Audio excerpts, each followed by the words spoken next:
उकालोको चिसो पानी खाउँ जाउँ लाग्छ। माथिल्लीको घरको तरुनीलाई लैजाउँ लाग्छ।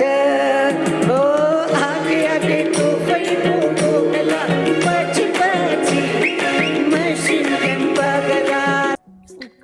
नेपालीलाई हिन्दी बोल्न अप्ठ्यारो हुन्छ, इन्डियनले त झन् नेपाली बोल्ने त नाके बराबर के बोल्नै सक्दैन। तर इन्डियन आर्टिस्ट आशा भोसले यो मैले थाहा पाएको पनि उहाँ डेथ भएपछि हो कि उहाँ इन्डियाको मान्छे भनेर।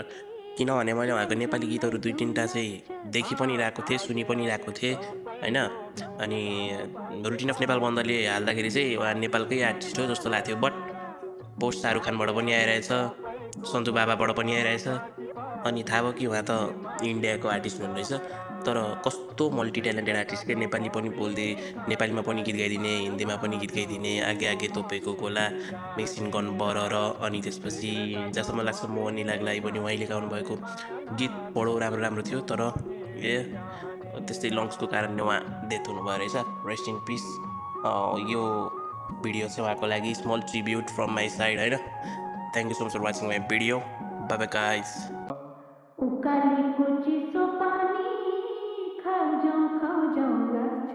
ना खाइजाउँ लाग्छ। खाइजाउँ लाग्छ।